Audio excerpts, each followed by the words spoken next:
All right, there we go. Everything looking good, and we are live. Let's go ahead and get this stream started. Welcome back to the channel, Crypto Trend Trader, with our Friday morning market wrap up. It is 11 a.m. Eastern Standard Time on November 4th, 2022. And as always, before we get started, I'd like to remind you this is not financial advice. I'm not your financial advisor. These markets are extremely volatile, so please do your own research and trade responsibly. All right, so we got our Fed meeting on Wednesday. Saw a little weakness in the markets yesterday, followed up by essentially just a pump across the board. We saw some of the shit coins moving over the night, some of the trash cryptos. Saw a little bit of, well, we saw some weakness pre-market, followed by a little bit of strength following up now. And now here we're seeing the DXY come down. We're seeing TNX come down. We're seeing pretty much all risk on pumping. A little bit of a mixed signal on some of the stuff that's been strong. And then a little bit of a dead cat bounce, FOMO pump, whatever you want to call it, off of risk on. So is this it? Is that the bottom? Are we going higher from here? Or is this just another reaction reflex rally? So we'll mix it up a little bit. We'll take a look at crypto here first. So Bitcoin. So the most important thing to pay attention to on Bitcoin is we still have the 821 bull cross to the upside. As long as the 821 is bull cross to the upside, we're still bullish. It's simple. As long as that 821 is crossed, we are still bullish. So we came down to the 21. That's a buying opportunity when you're in a bull market or a bull trend or a bullish move. You would expect support to be a buying opportunity. So we come down to the 21, we stop the cross, and then we see this little pump afterwards. So what is this? Well, it's important. Obviously, the pump took out the previous high from a couple days ago. So that is, of course, important. We've been watching this same level and we'll continue to watch this same level at 22,450 on Bitcoin. And that was that previous high from the 13th of September. And again, we have clear resistance. There's a little bit of chop along the way, some other previous highs and everything. But most importantly, what are we really doing? Well, we're just doing the same thing that we've been expecting, the same thing that we've been positioned for, which is coming from the bottom of the range up to the heart line of the range, and then potentially to the top of the range. So far, what did we do? Well, we came up to this descending resistance. Came up to the Fibonacci right here. We literally just came from one Fibonacci straight to the next Fibonacci, touched it perfectly. We have the heart line slightly above our heads here as well. And then once we get to that level, then we can really start watching this. And then obviously you guys know the macro target is still up here at the 200 exponential and simple at about 24,500. Obviously Bitcoin has been extremely weak. There is no excitement behind it, no momentum behind it, and it has failed thus far to retest the 200 moving averages going all the way back to March of this year. So the last time we were able to touch the moving averages was March of 2022. Here we are near the end of the year, November, and we still have not even come close to touching it. Many of the other trash cryptos, altcoins, stocks, etc., along this time chopping around here have pushed up and touched those. So we do see extreme weakness from Bitcoin in relation to other cryptos, other stocks, pretty much other assets. Why is that? Is Bitcoin a dead asset? Is it a boomer coin? Who knows? I mean, the truth is, realistically, if Bitcoin is going to consistently just do the same as altcoins do on the way down, which is what we've been seeing for the last year or two, when Bitcoin goes down, alts go down, they all go down around the same. That did not used to be the case. And the same way that when we see cryptos going up, we see Bitcoin underperforming all of the shitcoins. So the truth is, if you have two assets and you have to pick between them, and I say, hey, when they go down, asset A performs better. It doesn't go down as much. But when they go up, asset B performs better. So you're going to say, okay, potentially in a bear market, I want asset A. Potentially in a bull market, I want asset B. When we're going down, I want the one that loses the least. When we're going up, I want the one that gains the least. Or most, rather. So in a situation that we've been in now for, months, years even, when we see cryptos going down, Bitcoin underperforms. Well, they perform about the same, let's say. And when they go up, Bitcoin underperforms. So if Bitcoin doesn't offer any additional downside protection on a regular basis, people forget what the purpose of having Bitcoin is. And then if when we go up, Bitcoin always underperforms, like, oh, I could buy Bitcoin, and if we go up, I'm going to make 5%, like we're up today. Or I could buy a random altcoin that people have heard of, and it goes up 10% when we go up. Or I could buy some shitcoin that I couldn't even spell, nobody knows what it does, or where it came from. It might pump 80 or 100% in a day. So if you're not going to get any additional downside protection from Bitcoin, there's no reason to quote unquote invest or speculate in it. You might as well just buy the trashiest shitcoin on earth, because when they pump, that one's going to do way better. So that's the real issue that Bitcoin's having, and that is reflected in Bitcoin dominance, which we'll get to shortly. But obviously, if we just go down to shorter time frame once again, and we just stick to the guns, stick to the guns, stick to the guns, stick to the guns.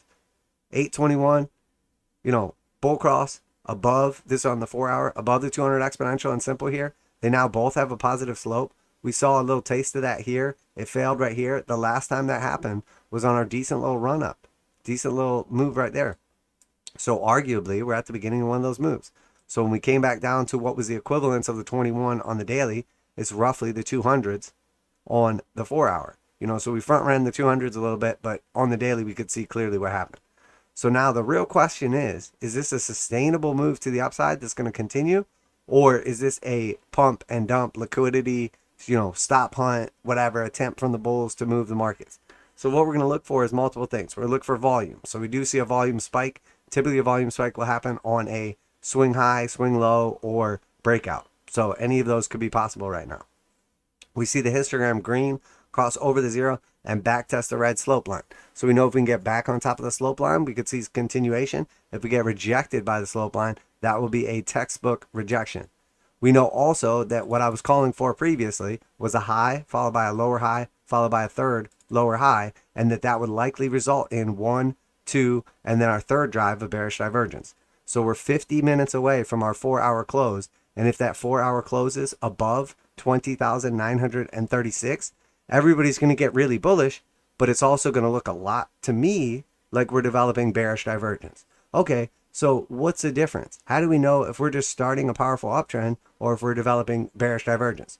Well, we can look at our indicator oscillators and see what's the likelihood of continuation. So let's look down here at the Joule. When I look at the Joule right here, I think, wait a minute, Joule Thief tells me this is probably not going to have any legs on it. Sure, we got the hard buy signal, but look at the fucking knife. I mean, the thing is through the roof. It's at 117 right now. So we know, okay, this was the top on the knife up here at about 123. This was the top on the knife right here at about 116. This was the top on the knife right here at about 123. Okay, so what happened at those levels? Well, this was 123. That was a macro top right here. And then obviously it was a blow off top. And then we look again right here. That was a clear top right here. It gave back almost the whole move. We did continue higher though afterwards. So it doesn't mean it's just a blow off top and it's over. Here we get a pretty clear top, and then we actually have one more leg up. So with this knife stab right here, what I'm seeing is this is our best case scenario. We top, we consolidate, hang out for a little bit, and then we can see a little continuation. Now, obviously, we don't know if that's going to happen yet. Matter of fact, you could argue that we don't ever really know anything about the markets. But we see typically when the knife is at those levels, we see at least a temporary top. That's when people's FOMO kick in, a big breakout candle like this, a little 5% move all at once. Everybody gets super excited. But the truth is, what we need to pay attention to is there likelihood of continuation? Is there, gas still in the tank for continuation? And on the short time frame, on the 4 hour right now, stochastics wise, there is yes. But I see two very, very clear signs that we're about to get rejected. I see the histogram at the slope line. That's, a very, very common area to get rejected on. I see also, the size of this candle relative to other moves right now. Not a normal size candle, not realistic, probably not going to be sticky. I see a volume spike right here. I see the knife through the roof. Now, here's the thing about the stochastics though. They are at a pretty low level and just now confirming a hard buy signal from the lows.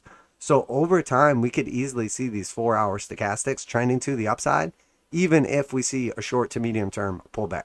So the 4-hour chart definitely tells me, hey, you're going to have a better opportunity to buy into this pump if you're not already in it.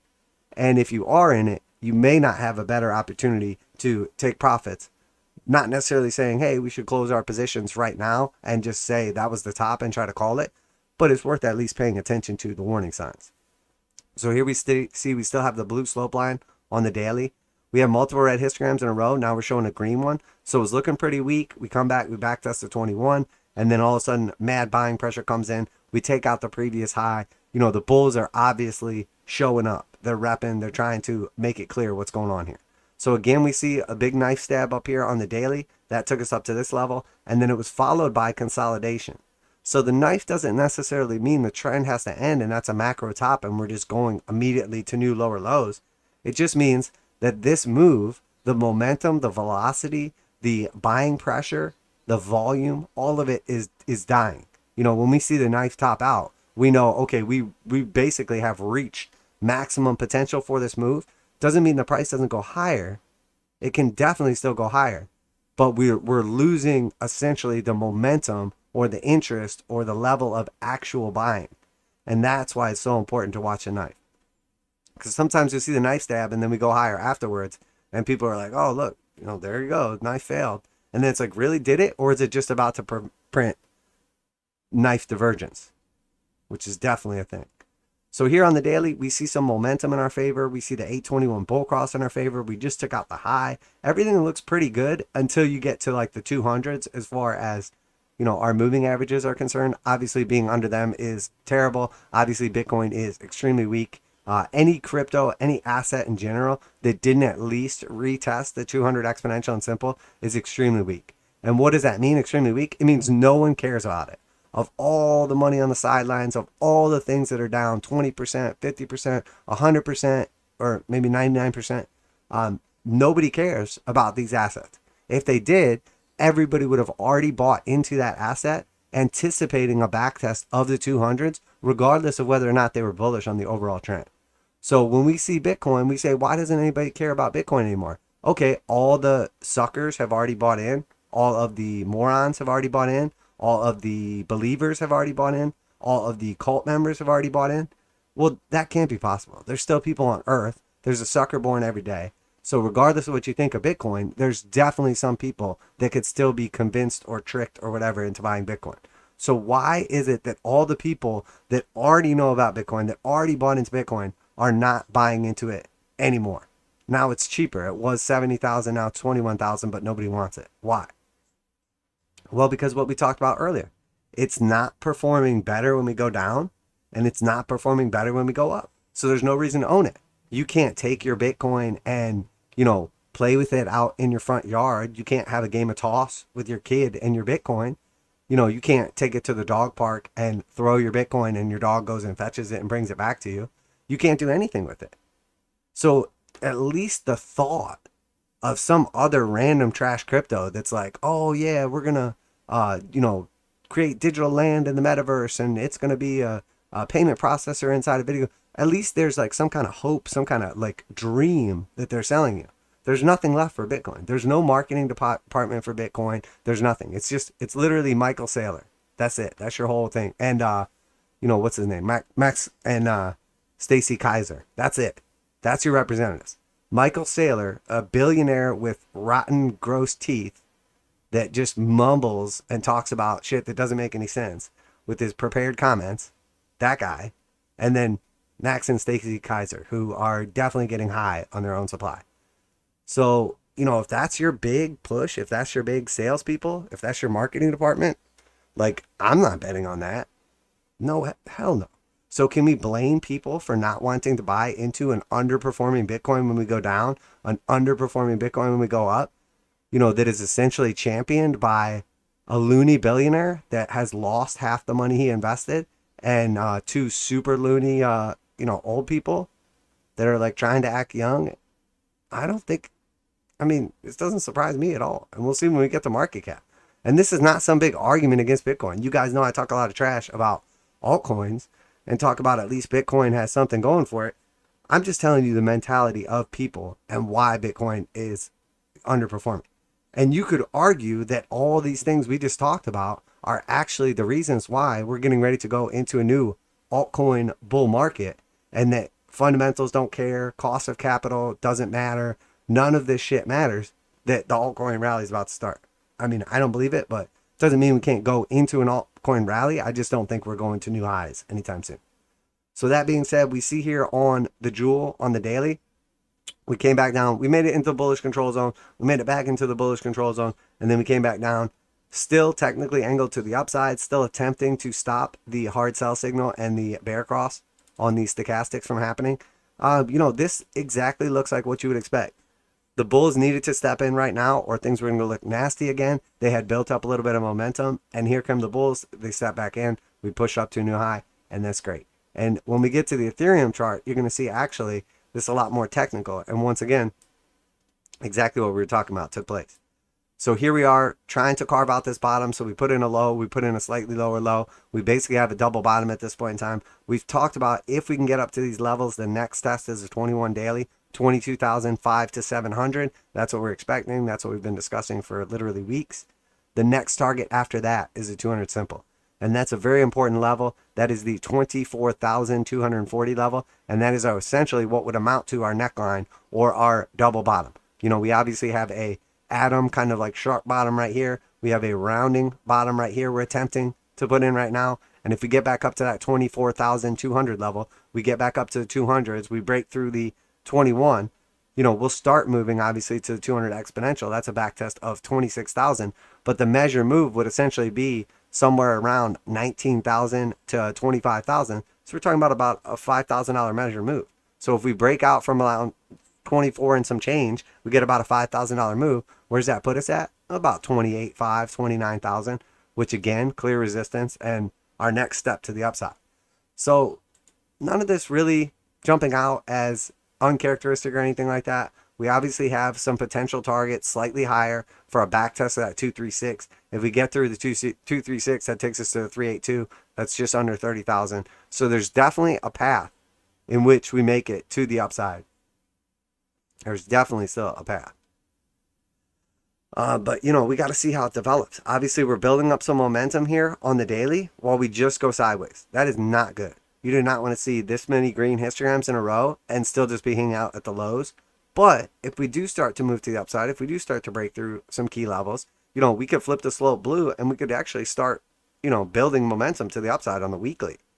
And then again, we have left the bearish control zone on the weekly, but the Stochs kind of roll back over. We see the knife pretty aggressively starting to move to the upside. So we're either going to get a powerful move up here and continuation, or, we're setting up for basically the bearish reset. We obviously don't know which one will play out at this point in time. We've been talking about the potential for a trapdoor being higher than ever at this point in time, and I don't think this changes anything at all. I mean, we bounced around back here forever, and people said we were putting in the bottom and that was it right before the trapdoor hit. And I mean, it went on for literally months and months and months. So there's no reason that this can't push back to the upside and then go down using the momentum from the push up to create that additional selling power. Because we know nobody else is selling here. We've been literally sitting here for 1 month, 2 months, 3 months, 4 months, 5 months, 6 months. So for 6 months, we've been hanging out right here. Nobody's selling. But there's also nobody buying. So if there's nobody buying and nobody selling, what happens? The price just goes sideways until one wins. Well, eventually, one of those two things is going to happen. There's going to be enough buyers to move the price up, or there's going to be enough sellers to move the price down. Anybody that pretends like they know what's going to happen, they're either lying to you or they're lying to themselves, because nobody knows what's going to happen. I don't know if crypto is going to break down from here. Bitcoin's going to break down from here. I don't know if it's going to break up from here. All I know is we can put a probability on each. We can look at the risk reward ratio, and we can use position sizing to make sure that if we do participate in the move, we have a better than average chance of winning. We have a more, reward than we take in risk. And that if we take this move, we're going to size our position accordingly, that whether we're right or wrong, we still get to keep playing the game. And that's really all that matters. Calculated risk. So when I look at this chart right here, what do I think? Do I think, hey, we're carving out a bottom and we're getting ready to go higher? Do I think, oh man, like this is just another push up before we get rejected and go lower? I mean, I still give the momentum to the downside just because of the situation we're in. But honestly, the monthly still looks brutal. There's nothing really on the monthly that's good except for the 200s, which aren't even populated because Bitcoin hasn't been around enough. But on the weekly, it looks like we're building momentum. We're going to try for a push up here. Now, if that try gets rejected, sure, we could definitely go lower. The real area to watch on the weekly is 24,274. We need to close above that.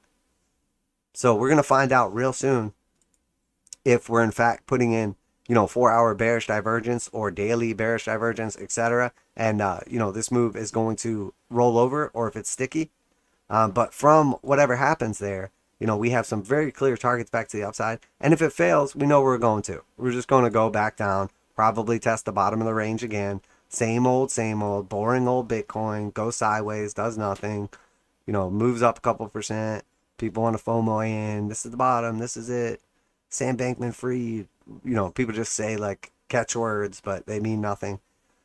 But the truth is, nothing really has changed right here. We need to build some kind of actual momentum up. We have the bull trend flip back daily on the 8 and 21. The 200s still look pretty brutal. But the truth is, a test back up then and a test back up to this level right here likely leads to a rejection, but at least the market gets some kind of closure. As long as we can't even move up to the 200s, there's still a chance that eventually Bitcoin tests them and then breaks through them and then goes to the moon. So there's still going to be hope from the markets. Once we push up here and we test them, if and when that happens, if we get rejected, there's no hope left because the market says, okay, we already tried and we failed. So if we just failed, we're not going to suddenly break through them. So that's when it breaks people's spirit. So speaking of breaking people's spirit, let's talk about Ethereum. So Ethereum literally did exactly what we've been saying. We came up here, we couldn't touch tips. So of course, what did we say was going to happen? We're going to pull back, we're going to pull back off, and then we're going to get a big aggressive candle that comes up here and touches. Well, I mean, exactly that happened. So congratulations, we did it. So we came up here, we tested it. Ethereum's happy now. Ethereum's happy. It tried back here in March, got rejected, went down to a new low, came up here, tried, couldn't quite get there, came here again, couldn't quite get there, came back here again, consolidated, finally gets a push up, can't quite get there again. And then, of course, we finally get the push. So, I mean, if you don't believe that the market makers, the bots, the algos, the whatever you want to call them, the whales, if you don't believe that they literally just want to get that little touch, one way or another, they want to know. They want to get there. They want to enter their shorts. They want to take profits on their longs, whatever it is, combination of both. They want to hit that target. And that's it. They did it. They hit the target. So now, does that mean we're ready to go down? Maybe. But here's the thing. We've been talking about this potential scenario right here, and we know that as long as the 4, the pullback, did not come below the 1, which it never did, we held the support right here, that there was still a definite possibility and potential that Ethereum's coming up here to put in actually a higher high than we did back here on the 3 at 2000 and whatever 60. So seems likely to me, I mean, we're already halfway there now. Seems likely to me that if Ethereum sees any kind of continuation, that we're probably coming up here to this 2,500 level. Sorry, 25,000. You're like, I'm all in. Fuck it. 2,500. So we talk about the potential risk reward ratio of this setup. Obviously, you could have got a better entry if you went in yesterday, but essentially what you're saying is, hey, look, I'm betting that we break through the moving averages and move up here to the 5, to the 1.236, to the resistance on longer time frames, to the whatever your target is. But the truth is, 57% upside, 12% downside, 4.8 to 1 risk reward ratio.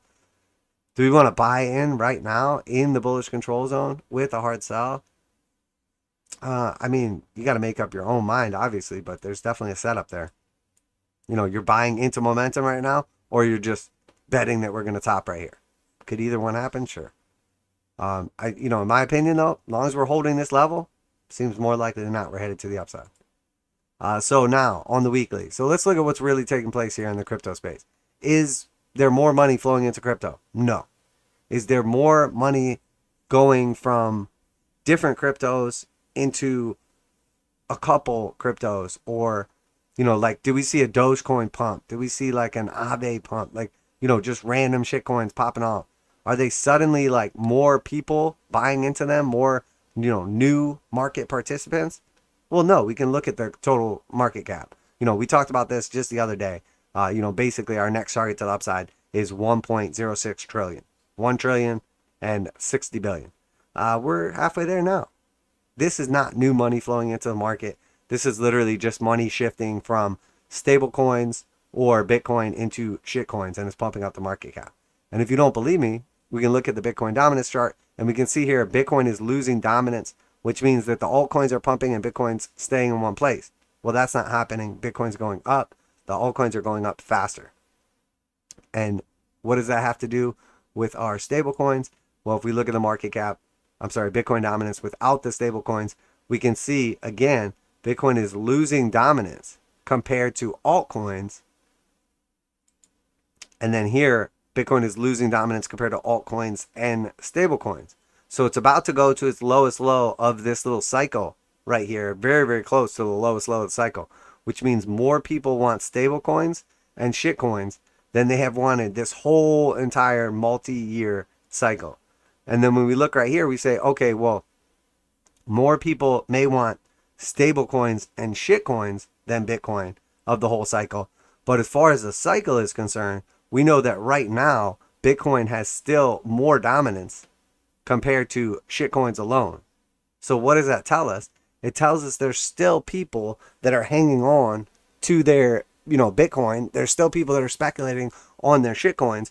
But what it really tells us is that part of this move has to do with that DXY speculation. We have talked about this countless times about, foreign people, essentially, people in different countries speculating on the DXY through stablecoins. And this is as evident as it gets. The difference between what we see when we factor in stablecoins versus when we factor in just altcoins shows clearly what's taking place. And then if we look at what's going on here with the DXY in relation,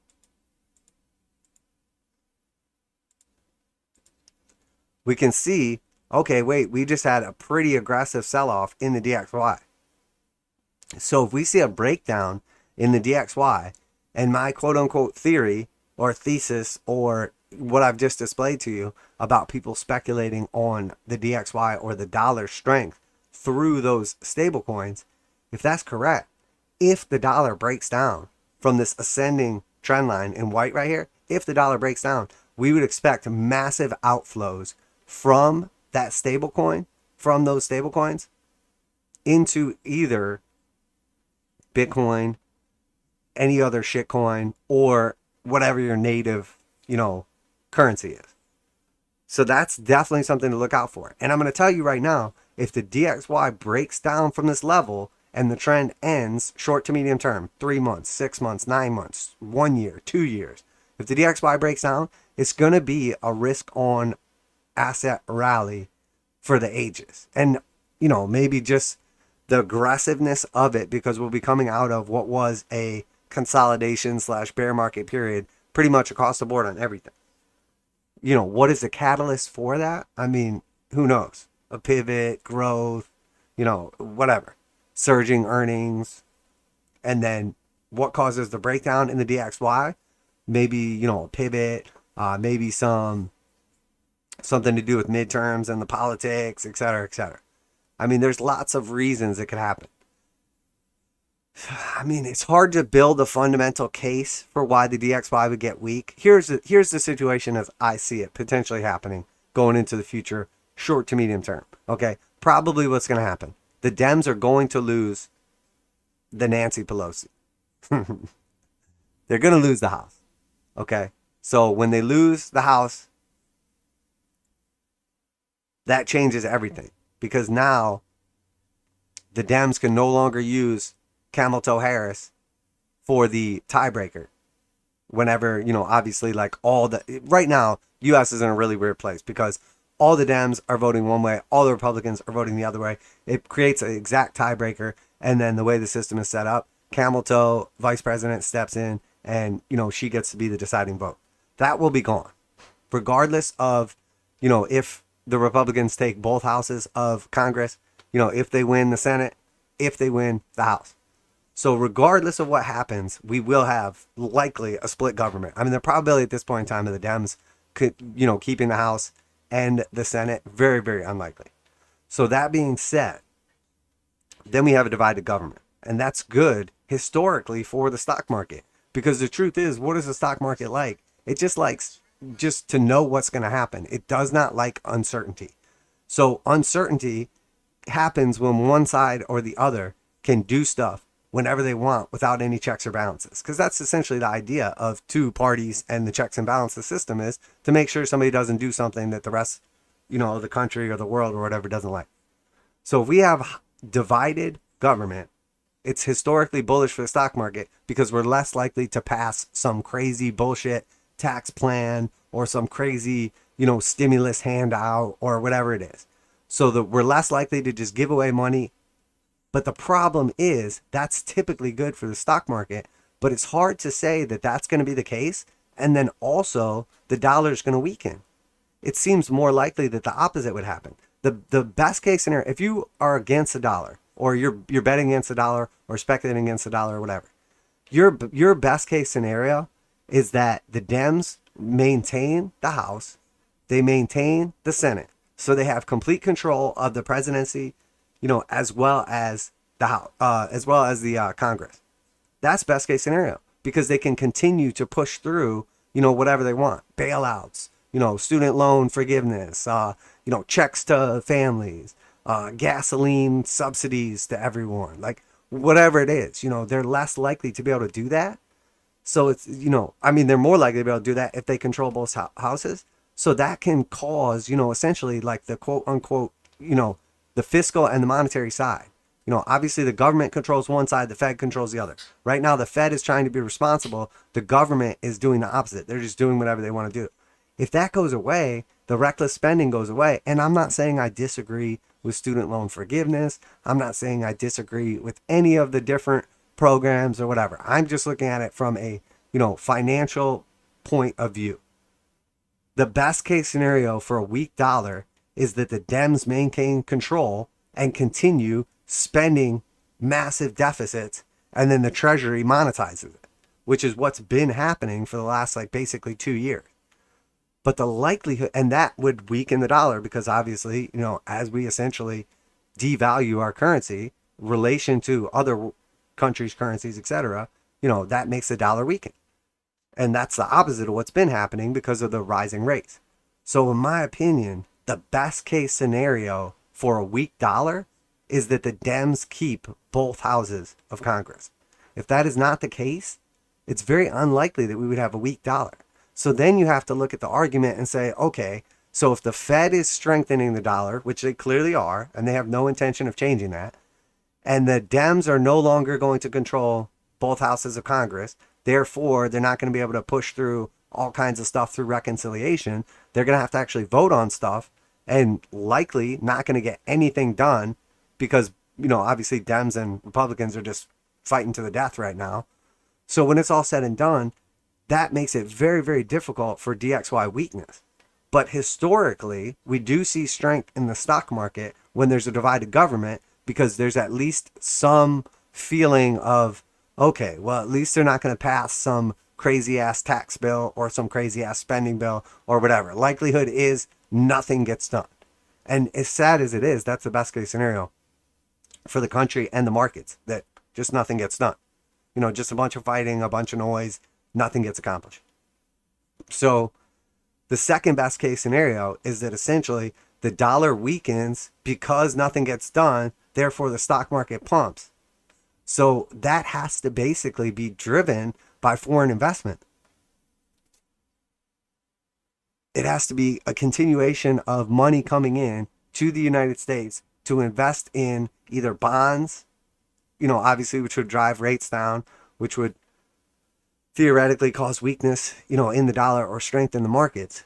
So, when it's all said and done, there's a weak case for DXY weakness going into the future without a Fed pivot, without the Dems maintaining both houses of Congress, in my opinion. Now, I could be completely wrong, and by all means, things happen all the time, crazy, unexpected things. For sure, I could be wrong. But it's very hard to build a fundamental case based on that. And when I look at the technicals, I say, okay, well, we're at support. So the most likely thing that happens on the DXY now is we test support, we go higher. We test support, we go higher. We test support, we go higher. So that's still my base case. Nothing has changed. We're very close to stochastics trying to make an aggressive move to the upside. We just crossed the 821 back to the upside. Obviously very bearish engulfing candle right here, corresponding with the rally in markets. What is that going to mean? Well, one of two things. I mean, if we close the weekly, technically the daily, below like 111.75, it's going to look weak. I mean, we just took back the 821 and then the bears came in and smashed it down. So now it's like, okay, well, we're going to try again and see if it works this time, see if it's sticky, etc. When we look at the weekly, we'll be closing. We see that's 3 weekly histograms in a row that are red. That's a hard sell, and we have left the bullish control zone. So at this point in time, we have a lot of our momentum indicator oscillators on the Joule and the TDMACD saying, hey, we're at least due for consolidation before we go higher, if not a pullback and correction. So again, the question brings us back to, okay, well, the real question is, do we break down from our key moving averages? Do we break down from our key ascending support? And then where do we find our next support level at? And you guys know, obviously, my target for DXY is 108 if we have a sustained pullback. So the real question is, do we break down from here and come back down to these levels? And if we do, the market's going to rally. I mean, it's going to be an aggressive bear market rally. And looking at the Dow Jones, well, I mean, maybe this is the bottom. Maybe we're seeing the bottom be put in.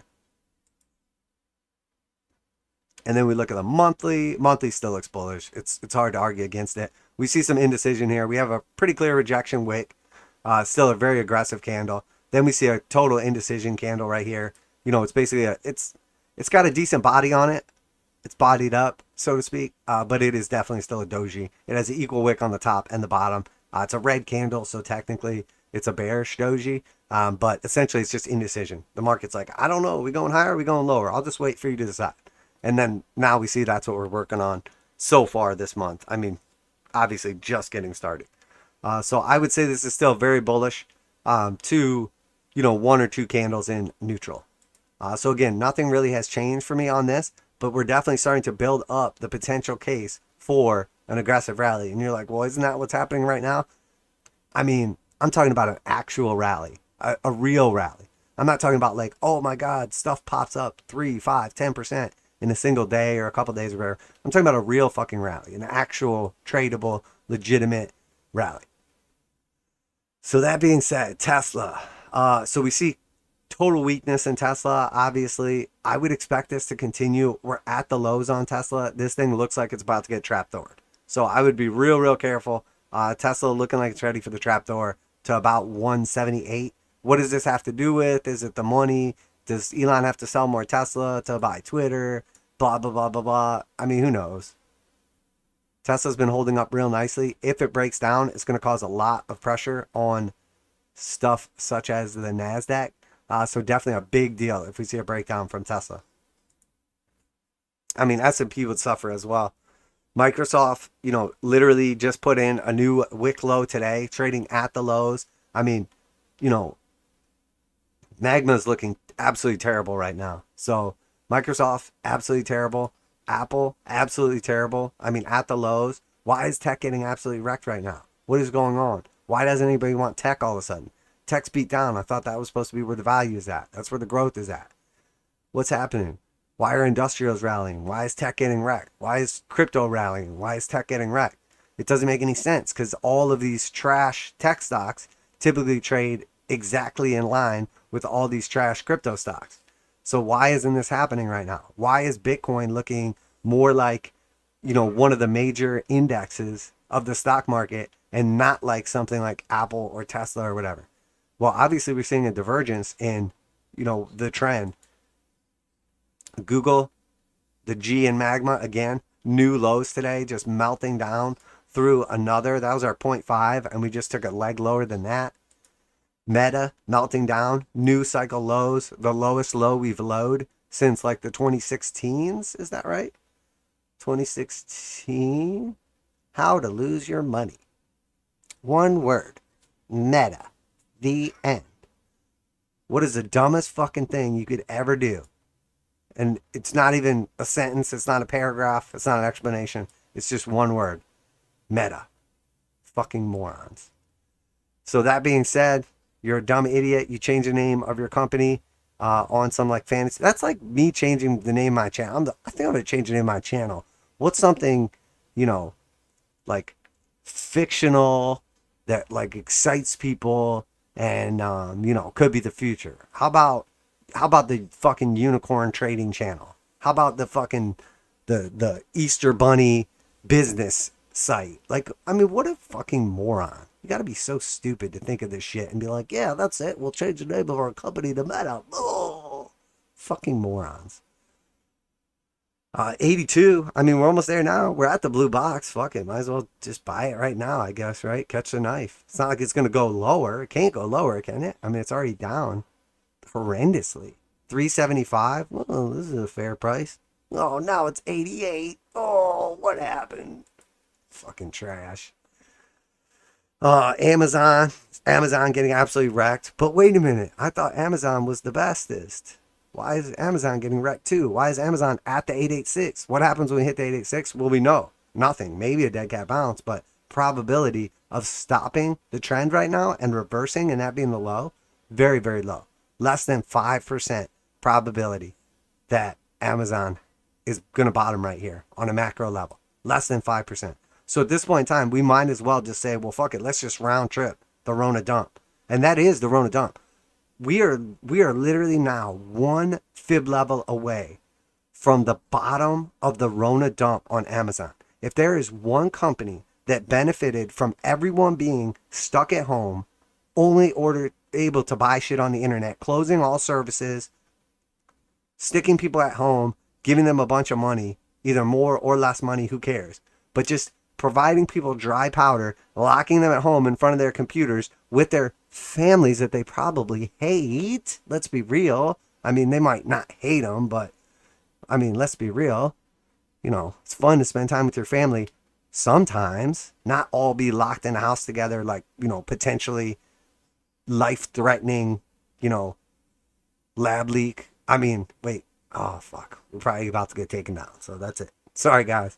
Potential lab mishap scenario.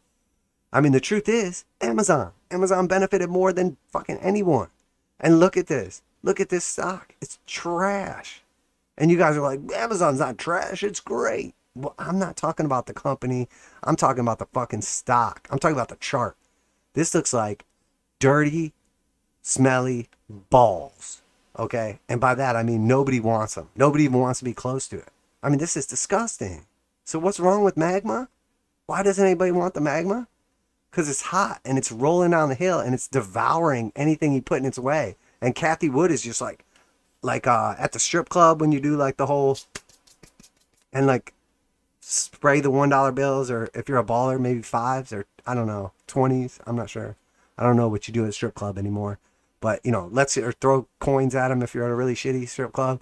My point being, there's people in front of this freight train trying to stop it with their $1 bills.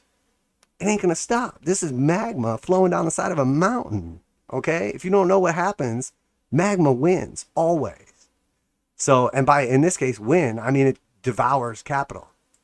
So when I see what's happening in tech right now, and then I say, is this move going to be sticky? Does this seem real? Well, we'll get to the Dow Jones in a second, and then we'll, you know, round trip the whole thought process. But for me, I'm not fucking buying it. TNX. So treasuries, obviously, just hanging out at the highs. I mean, we're one candle away from a new cycle high. So it's like, oh, it's not putting in new highs. And I'm like, it's one candle away. Let's not get too excited. So we see the Stoch's coming back down to neutral level. We see price action going sideways. I don't think this is done. We're below the slope line here. It's pretty much flat on the TDMACD. Could flip red at any moment in time.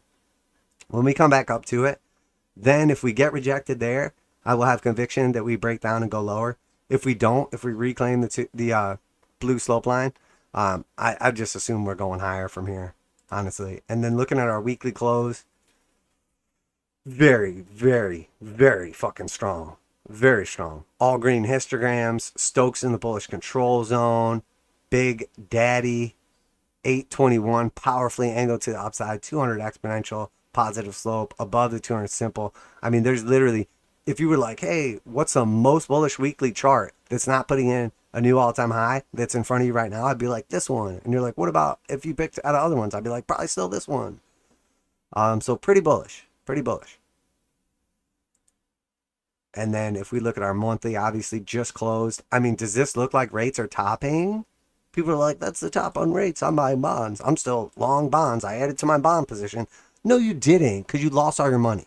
If you were actually bullish on bonds and you've been buying bonds for the last fucking year while they get wrecked, you don't have any money left. So I don't want to hear it. I'm all in. And you're like, well, weren't you all in last week? And they're like, yeah, I found some coins under my couch. Ugh. Shut the fuck up, morons. If you're a bond bull at this point in time, you're literally a shotgun. And I mean, I can't even analogize.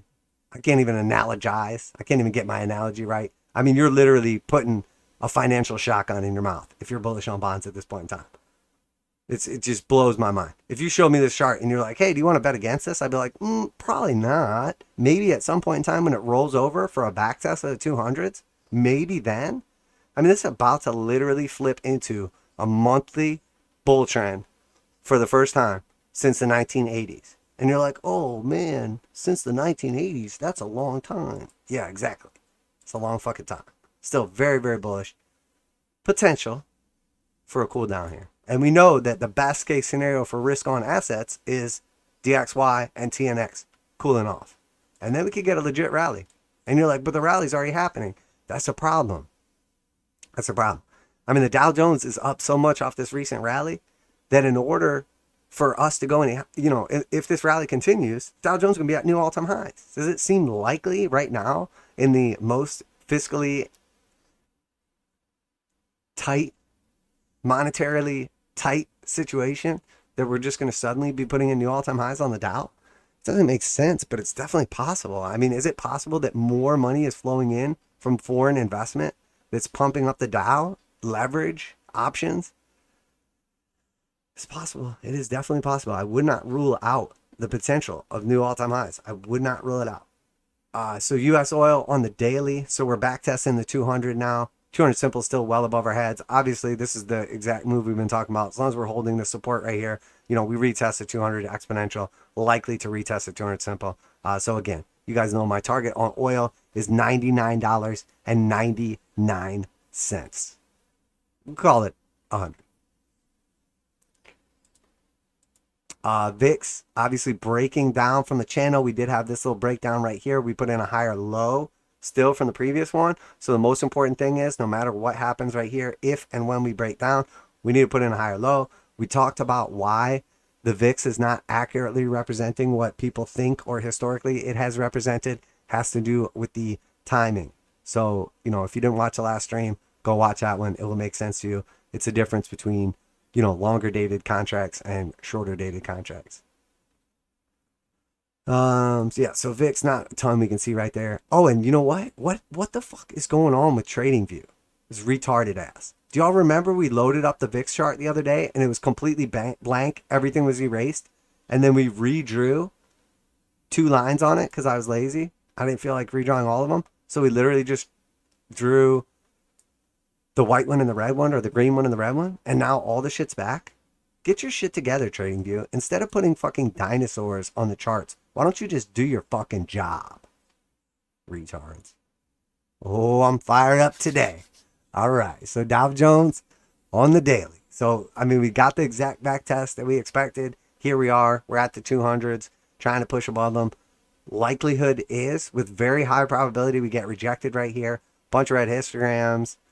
Hard sell, coming out of the bullish control zone. Looks like we're about to get rejected. What's the weekly candle going to look like? Probably okay on the Dow, but like, shh. Oh no, I wasn't telling you to shh. I was about to say shit. Sorry about that. Dow Jones on the weekly. I mean, it doesn't actually look great now. God, how did the Dow get so nasty on this weekly? I mean, I guess just it was so aggressive coming into it. But, very close to crossing 821 back to the upside. We know the last couple times it happened, it got rejected.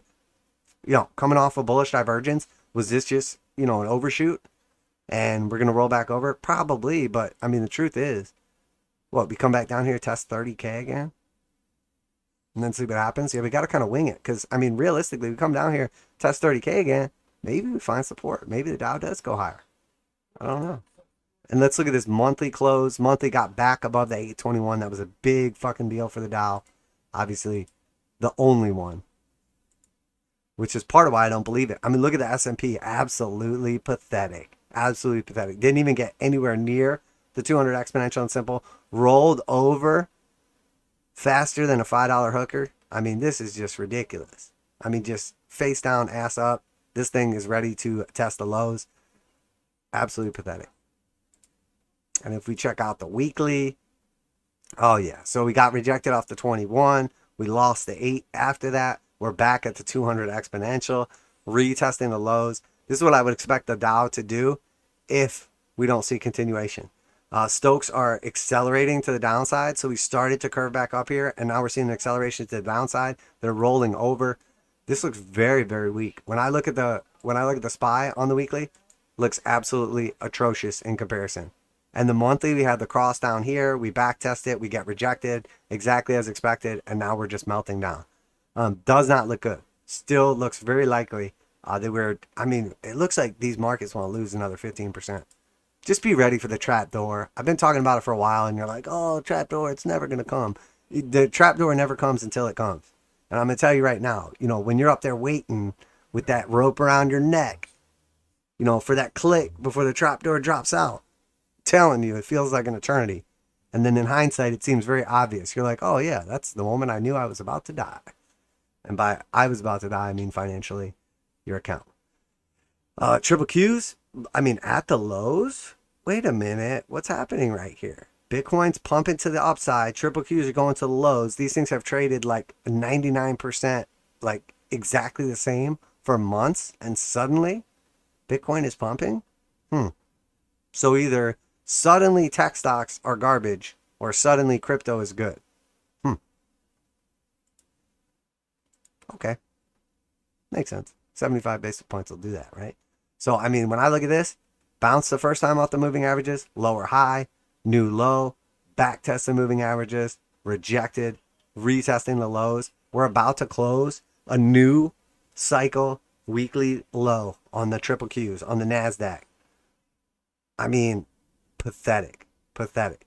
So you want to be bullish on the stock market? Okay, be bullish on the Dow, I guess. You want to be bearish on the stock market? Okay, be bearish on triple Qs, on NASDAQ, on tech. You want to bet on Bitcoin?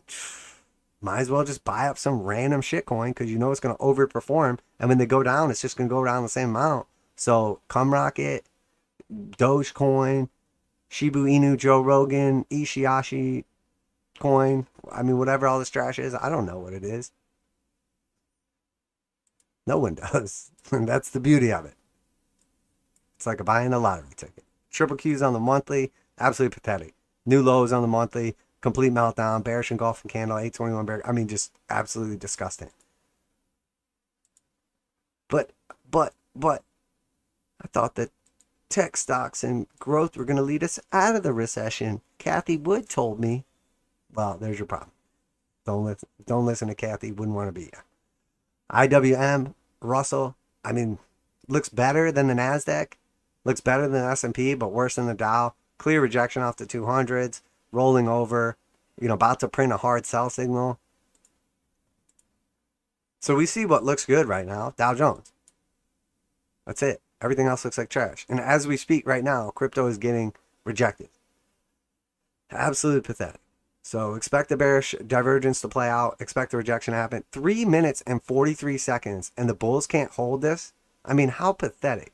They need to at least hold it above 20,723. God. Freaking bulls, man.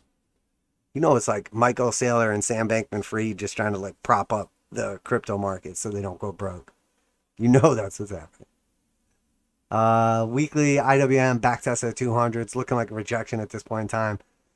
Man, this is going to get real nasty if we do get the breakdown. I mean, we're overdue for the breakdown anyway, though, so I don't even think it would be unexpected. When the trapdoor hits, people are going to be like, yeah, I know. Monthly IWM backtest and moving average. I mean, just absolutely disgusting. So it's funny because when we look at the daily chart, it's not that bad.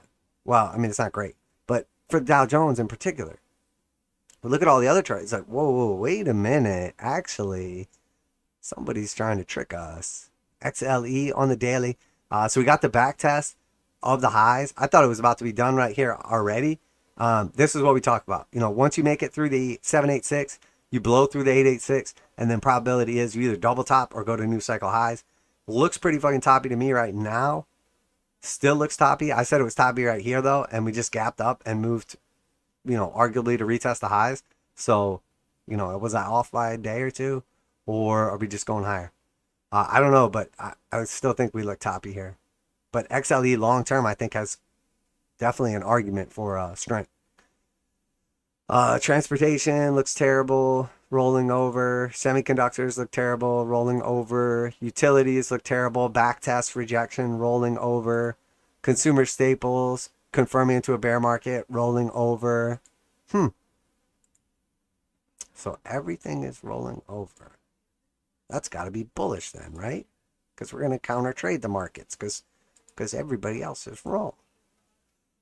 So we have gold, got a nice little push up right here on the dollar weakness, obviously DXY weakness. Didn't really see any bullish divergence or anything print here. We had some here. We got a nice little bounce. So without bullish divergence right here, are we going to get that much of a follow through? Probably not. Maybe. I don't know. The premiums on gold and silver right now are still freaking ridiculous. And if you live other countries outside the United States, I wouldn't be as negative on gold and silver as I am here in the US. But the truth is, for a lot of people in a lot of countries, gold is their DXY. Gold is their dollar. That's where you can put your money while everything else goes down, and it will hold its purchasing power. So if you have the benefit of DXY because you live in America, or you get paid in dollar bills, and you live somewhere other than America, you're going to be fine. If you live in Turkey or UK or something like that, I mean, you're probably scrambling to buy up gold before they run your currency any further into oblivion. I mean, but the truth is, let's be real at this point in time, UK screwed. They Brexited. They got their Brexit on, and they're in big trouble. Okay, why did they get their Brexit on? Well, obviously because the European Union is a failed project. It's literally eating itself alive right now. I mean, look at what's going on in Germany. Look at what's going on in, Italy and Greece and some of these other countries, and then see how is this all going to stay together. I mean, if we go through a period of 2 or 3 or 5 or 10 years of just crazy economic instability and energy crisis and food crisis and all this stuff, you honestly mean to tell me that the European Union's not going to have any infighting? There's not going to be any animosity. They're going to stay strong through all of it, and they're just all going to get together and join hands and say, oh, so what for the countries that are doing really bad? We're in this together. I don't fucking think so. Now, is this all part of the master plan? Maybe. Whose master plan is it? Is it the East? Is it the West? Are they all working together? Conspiracy theory yourself. But the fact of the matter is, EU is failing as we speak. UK has already bailed on it. The idea of the EU was to dethrone the US dollar, and that didn't work. So how long before the euro fails? How long before the British pound fails? I mean, probably not long. I think we're watching it happen in real time. So if you're betting on a dollar failure, I don't disagree with you. I think eventually, sure, the dollar does go to zero or very close to it. But y'all better be careful because, I mean, it looks like the pound and the euro probably going there a lot quicker.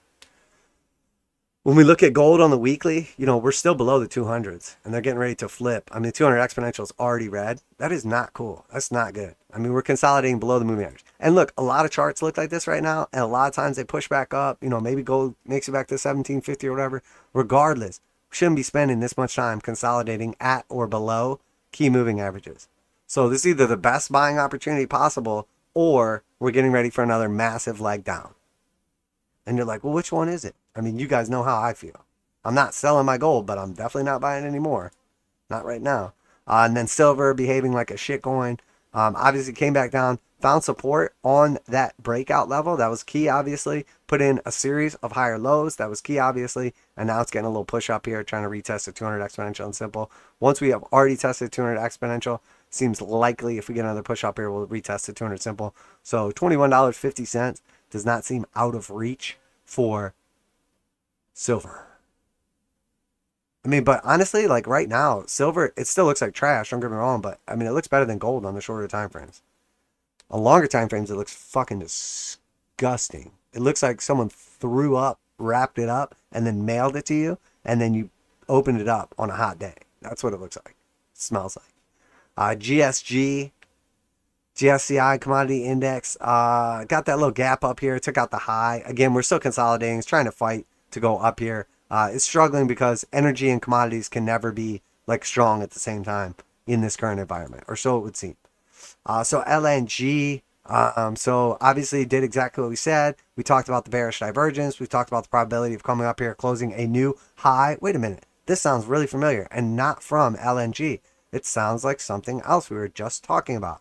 Huh, that's so weird. So we have triple bearish divergence, at resistance, rejection, bearish engulfing candle. And what did I say? I said this thing's not going to go down. Damn it, I said it's not going to go down 5% in one. There it is. It's at 6%. I said it's not going to go down 5% in one day. It's going to go down like 20%. Well, 6% is not 5%.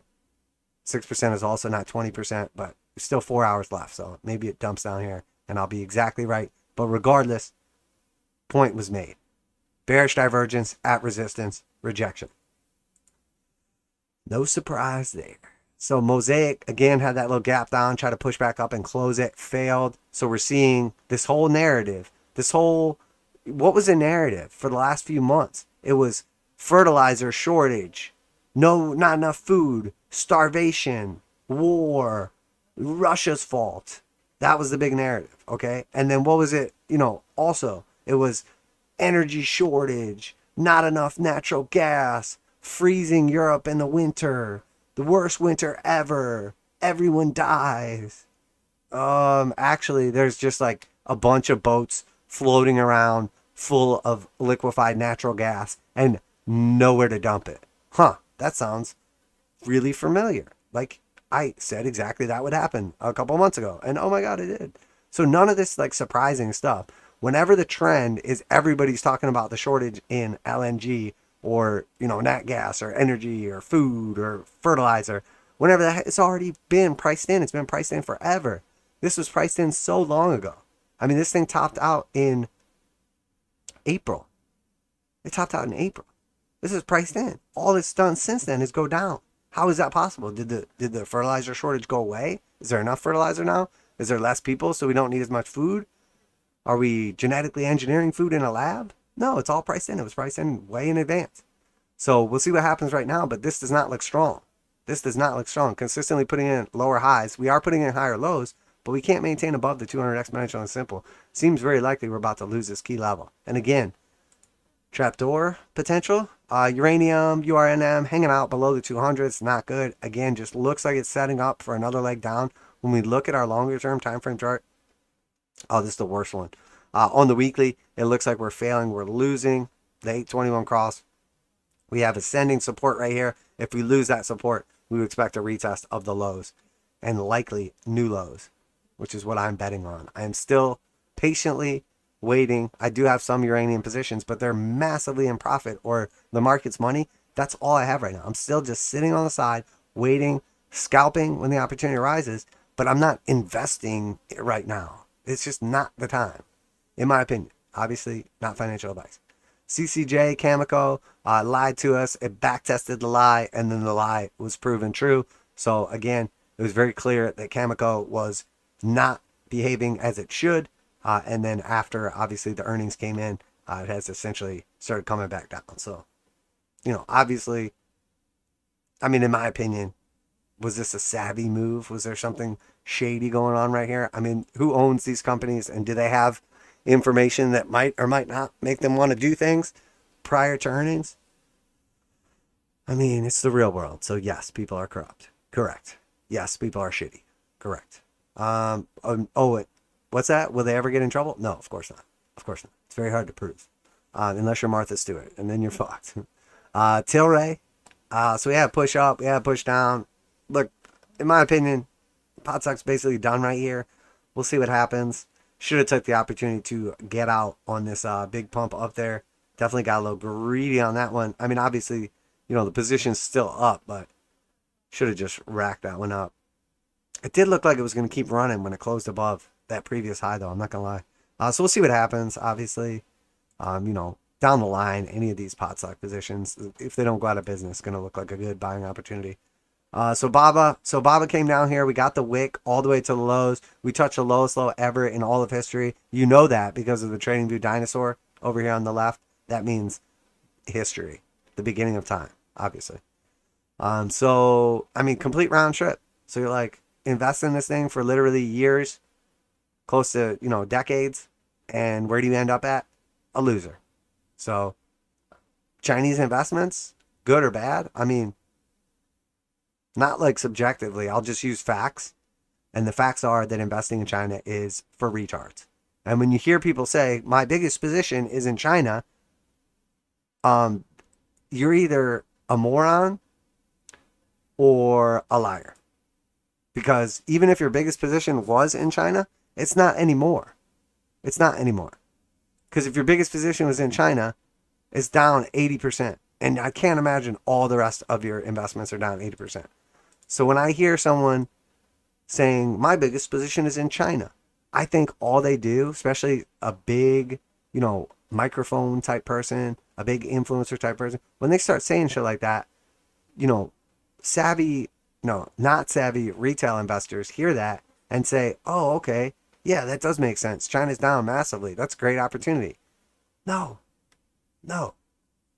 You're catching a fucking knife. Catching a knife. Everybody that bought this the whole way down thought they were probably buying it at a good price. And where are we at? Substantially lower. Please do not try to pick the bottoms on these things. I mean, I get it. You're like, oh, but, NEO just shot up from $9 to $11. That's huge, 15%. Sure, it did. And as long as you take that 15%, as long as you buy the bottom and sell the top and then get out, you're fine when it goes lower. But they consistently just keep going lower. So you shouldn't be trying to take long positions in something that's consistently putting in lower lows, in my opinion. EWZ. So we push up here. This was the level we've been watching for. Obviously, potential we break through this fib now and move to the upside. And that gives us that target, 37%, 41.79. Brazil, obviously looking good right here. If commodity prices start to surge, Brazil has much more potential to get up here. And if we do come up here and test the top of the range again, likelihood is we get rejected, come back down one more time. But if we break above this fib, come up here, test it, come back down, find support, the likelihood that we come back up here and break through and actually get a legitimate move starts to get much more probable. As of now, we got to just wait for it to play out, obviously. I'm not expecting a breakout on just immediate move back up to the top of the range. So Chile's still got a little move up here. Obviously, we've talked about this descending resistance line. We're above the descending resistance. We're above the 200s. This looks good. Some of the other shitcoins look good. Some of them look better. Some don't look as good. But the truth is, it's above the 200s, threatening the highs. Looks like it wants to move up here. So same targets we talked about before. 30 cents, 38 cents. That's the measure move. That's the fibs. All that good stuff. Algo. So we talked about the potential entry on Algo and the move back up here to that previous fib at 46 cents. Since then, had a pretty aggressive move in the last day, 7%. So anybody that took that is already basically up their stop loss. So, I mean, at this point in time, I would probably move my stop loss back to break even. So if this just turns around and gives it away, I can reassess from there. But I don't end up in a negative trade. But it does seem likely that this could have another, whatever it is, 10 or 15% to the upside. And we know, obviously, if we break out of this bottoming pattern, if we break through the 200 simple, if we break through the 200 exponential, the probability goes up substantially that we start testing these macro fibs. So if we do put a beating on 46 cents, the next target's upside is 66 cents. And then Solana. So somebody commented about Solana and made like a bunch of like compelling arguments about why Solana's good and I should stop being mean to it. And the truth is, you did actually make some compelling arguments, my friend, talking about Solana and fundamentals. But the fact of the matter is, You know, I don't really care about fundamentals. Sometimes I'll mention them or whatever, but it doesn't really matter. You know, I trade based on technicals. I invest based on fundamentals, and I'm not investing in Solana. That's a fact. So if you're talking about investing based on fundamentals, sure, that's fine. You make all kind of arguments about this, that, and the other, and why it's a good crypto project. That's okay, and I'm not going to disagree with you. But when it comes to actual technicals, Solana, it looks terrible. It looks disgusting. It's total trash. Okay, so like honestly, it would be difficult for you to pick a worse chart in the crypto universe than Solana. And you're like, dude, you say that, but it's up 7.8% on the day. To which I would say correct. And if you bought the bottom, congratulations. But it's also down 87% from the highs. To which you would say, yeah, but look at Ethereum. To which I would say, okay, but every stock that crashes 90%, I don't bring up the Amazon chart and go, oh, look what Amazon did. There's one fucking Amazon. There's one fucking Apple. There's one Solana? Maybe in 20 years from now, I'll look back at this and say, well, I was really wrong about Solana, but probably not. So, you know, I'm not trying to be like super harsh on Solana or anything, but if this is the chart that you choose to trade, of all the charts in all the world and all the assets and all the things that you could buy or trade or invest in, if you pick Solana, I have to say, you're either biased because you're in a cult or you're fucking stupid. Because this chart looks like total shit. And there's no reason, based on this chart, to quote unquote invest or even trade Solana. It's total dog shit. Total dog shit. But again, I'm not arguing against fundamentals. Like, you might be right. Solana might change the world, but I fucking doubt it. Or maybe you're just the only one who sees it, and maybe you have some insider information, in which case, by all means, share it in the chat. I would love to hear it. But yeah, Solana is trash. And, you know, if you knew some of the story, I mean, you probably know more about Solana than I do, but I know what I heard. So if I don't know shit about Solana and I'm hearing stuff, probably other people hearing the same shit.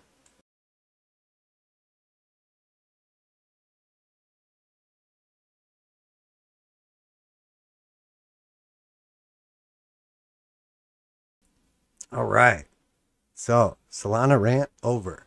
And you're like, fucking, I hate you. I used to like you, crypto trend trader, but you really are a crypto trend hater. You hate Solana and you're mean. Okay. What's up, UniQ says happy Friday. Market shrugging off the FOMC at the moment. Yeah, I mean, it's reaction rally.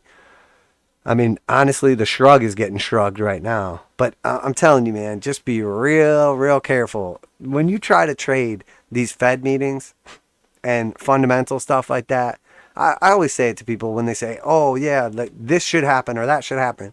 Like, if I don't have an edge, I don't have an interest in trading leading into some fundamental event. So when it comes to like FOMC meetings, if I'm not already in a trade, and typically I know obviously it's coming up, so I'm not going to enter into one on a longer time frame, but sometimes I'm in one anyway. I'm not entering into new trades to try to capitalize on what I think is going to happen, because the fact of the matter is we know right now the market is not rational. It often does the exact opposite of what would make sense. So then what are you doing? Your edge is that the market does the opposite of what it's supposed to do. So now I'm going to bet with my hard-earned money on the market doing the opposite of what it should do based on reason and ration and experience. That's not an edge to me.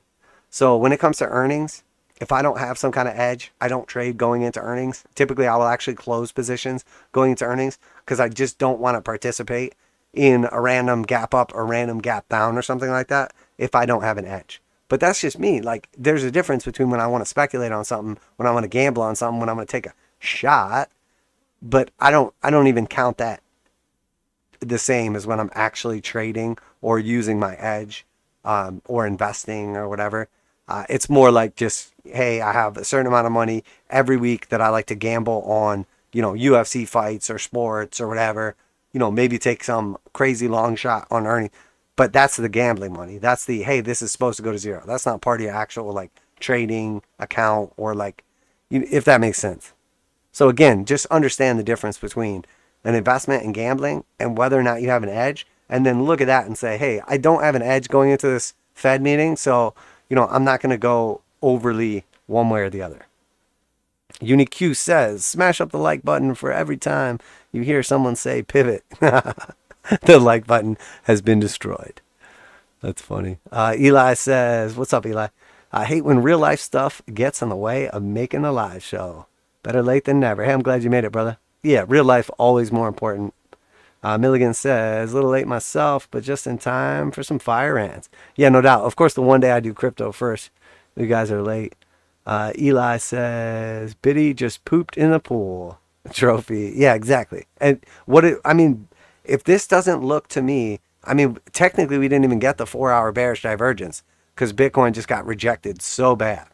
So Bitcoin actually got rejected so bad that it didn't even print my bearish divergence. So now we got to go through that all over again. UniQ says, came for the TA, stay for the rants. Yeah, right. Oh, that's funny. Yeah, I think we did it. I think we knocked everything out of the park. So we are seeing a little bit of, weakness kind of showing up. Yeah, VIX bouncing back up. Dow Jones looking more like a rejection. SPY looking like a clear rejection. Triple Qs looking like they're ready to put in new lows. Yeah, I mean, just trash. So again, I mean, are you surprised by this? We'll see what happens here. This is the real chart that we're watching is DXY because that's what we need. We need to see DXY weaken and actually break down from this trend line. And then we could see a legit actual rally that's like believable, could have some legs and potentially be sticky. The problem is Dow Jones already moved so much at this point in time that it's basically, I mean, the way I look at it is the Dow moved a bunch, nothing else did, and everything's showing weakness. It's sort of just like everybody took all their stock market money that they were going to invest or trade with, and they just said, we'll just all buy the Dow. So instead of that money being spread out and seeing like the actual breadth of the market and everything rallying, we see one major index or like one group of stocks rallying. That's not sustainable. Like unless we see, the type of situation where you have like energy rallying and everything else is shit, then it could pick up some momentum. But something like the Dow, I just don't see it happening. So we'll see how it all plays out. Could be wrong. Obviously going into the weekend, anything could happen with crypto, with Bitcoin. I do think we're going to push back up here one more time and print a higher high on the 4-hour and print that divergence. Doesn't have to happen, but seems likely. Just keep in mind, however aggressive the knife was when we were talking about it a bit ago, that's going to come down a lot based on how heavy of a rejection we got. Because that 4-hour, we just sold off like 50%, and now we have a massive rejection wick at the top of that candle. So expect one more attempted pushback up here, possibly a 4-hour print, but do not be surprised if that was a little blow off top rejection, and then we start going lower from here. So be very, very careful. I know a lot of the shitcoins have pumped. There was stuff up like 60, 80+% on the day. So just understand that, those people are going to want liquidity, the people that participate in those pumps. So be careful if it does let go. You don't want to be the guy who gets in, makes 50% on the way up on 100% pump, and then ends up negative when it all gets given back. And I promise you, when they move quick up, they move just as quick down. So, but yeah, that's it. Going to go ahead and wrap it up there. Hopefully everybody enjoyed the stream. Obviously, we do stream every single Friday at 11 a.m. Eastern Standard Time, and then every single Sunday evening for the market look ahead, as well as Wednesday for the mid-market update from 8 p.m. Eastern Standard Time on till whenever.